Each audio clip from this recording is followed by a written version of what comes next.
Go, man. You did mention Deontay. Any update like on that? What makes sense? I don't know. When you're the hardest puncher in the history of the sport, it's very hard for guys to want to fight you.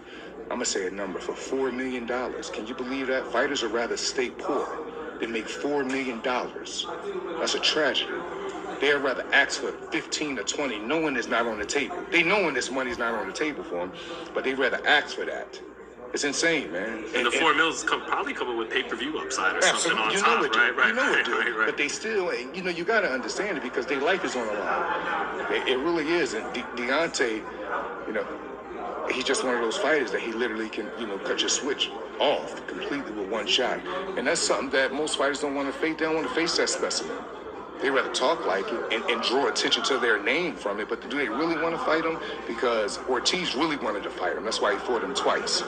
Ortiz really thought he could beat him. That's why he fought him. Tyson Fury really thought he could beat him. That's why he won the fights he won with him. You get what I'm trying to say? So we know the ones that really want to fight Deontay and the ones that's trying to have their name attached to his, so they could bring in more commercial, more marketing to themselves and their brand.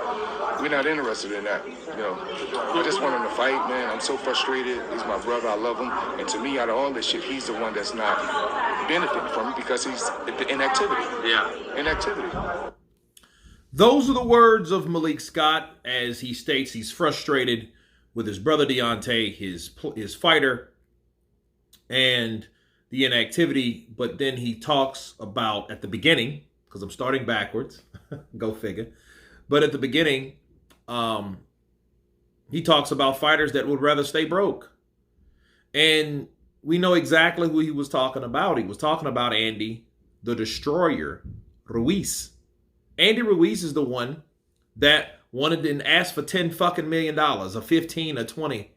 When, like I told you guys a couple days ago, that isn't even on the table for Deontay. Okay? That amount that Andy Ruiz is asking for through his papa is not even on the amount for Deontay, more than likely. Okay? Because his last fight was Robert Helenius. The fight before that was in 2021. Actually, it is the 10th. So this has been 2 years and a day. Okay, since he was stopped by Tyson Fury, because it was October 9th, okay, of 2021. The day is 2023 of October 10th. And how much money do you think Wilder was offered to fight Andy Ruiz? That's the problem. So we're dealing with people, like Malik Scott is explaining, $4 million plus an upside. And they would rather stay poor, but they would like to talk that shit like they want to do something, but they don't. See, when I hear Andy Ruiz talk about give me the opportunity and give me what I want and all this stupid shit, you didn't have that same energy with Anthony Joshua and you got more than what you asked for. So why are you asking someone that doesn't even get paid to that pay scale to give you what you want? It makes no sense, but it makes perfect sense.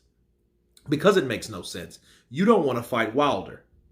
Okay, and here's the thing. If you don't believe Deontay Wilder is a knockout artist, if you don't believe he's dangerous, if you don't believe he's all that, if you don't believe he's worth the hype, well, fight that man for whatever that man offers you and what that man thinks you're worth. And then what you can do, you can beat him and then follow and then ruin everybody's plans like you did in 2019 against Anthony Joshua. But he's not doing that. Because maybe, just maybe, people, Malik Scott is absolutely right. Malik Scott is, he broke down the people that did fight him. Now, I'm not going to agree with that Anthony shit because Anthony Joshua offered him something that he wouldn't take.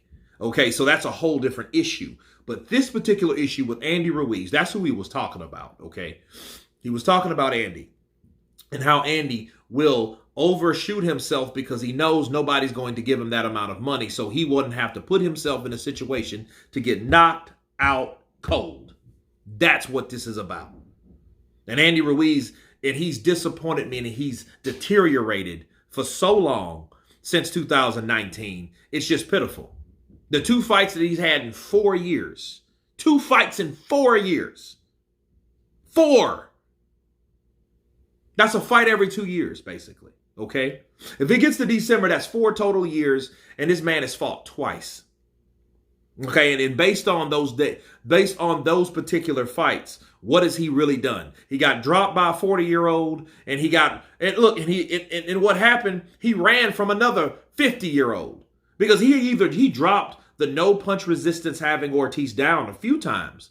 But Ortiz was one of those guys, you're going to have to knock me out. So obviously you don't have that Wilder power to do that. And Ruiz was still coming for you, and he hurt him in the last round. You went 12 rounds with a 50-year-old guy that's 10 years from being a senior citizen. That doesn't give you any type of props, not in my book. What, you had the unified championships a minute? You had it the same amount of time that Charles Martin has. I look at Andy Ruiz the same way I look at Charles Martin. The only difference is he was unified, but he didn't defend it. So what difference does it make? So you got two guys, two champions that didn't defend anything. One got dropped and knocked out in the second round, and the other one got outboxed because he came in too fat. And that's Andy. So either one of those are not really high on the totem pole to me. I'm sorry. I don't look at Andy like that. Andy hasn't done anything since that. You ran from Luis Ortiz for 2 years until this man got old and crusty and the damn Geritol wore off his kneecaps. And then you decided to fight him because you know Charles Martin dropped him with a jab. So what do you think you're going to do? You're not fooling anybody, Andy. And I try to look at the benefit of the doubt. What has Wilder done? Yeah, he got beat by Tyson Fury. Okay, well, he tried and fought tooth and nail with Tyson. He dropped Tyson twice in that fight. It was one of the hell of a fights in 2021. He took a year layoff, okay? And he fought Robert Alenius. He got back on the saddle, but he hasn't done shit either. But he is worth more marquee value-wise than Andy Ruiz because he was a champion longer and the performances were a hell of a lot better. Win, lose, or draw. That's where I'm coming from. But back to Malik Scott discussing Deontay Wilder's inactivity is absolutely correct. That's why Malik, Team Wilder, you guys should have had another Robert Helenius type fight set up in place just in case this shit didn't go through and Andy did pull this overshooting himself shit. That's what you should have done. Now it doesn't help Wilder, so you need to get Wilder a fight because as far as we know, we just learned today that Eddie's going to put Anthony in there with another tune-up rebuild fighter or whatever. So that's highly unlikely, and all the politics in the Saudi Arabia that makes that all confusing. But you can't let a guy like Andy Ruiz jerk you around and you not have a fight to keep you active. That's not even fair to Deontay Wilder. But anyway, you guys tell me what you think of Malik Scott, stating that he's frustrated that Andy Ruiz would overshoot himself. He's scared to get knocked out or killed. Of course, please subscribe. And you guys been Counterpunch. Peace.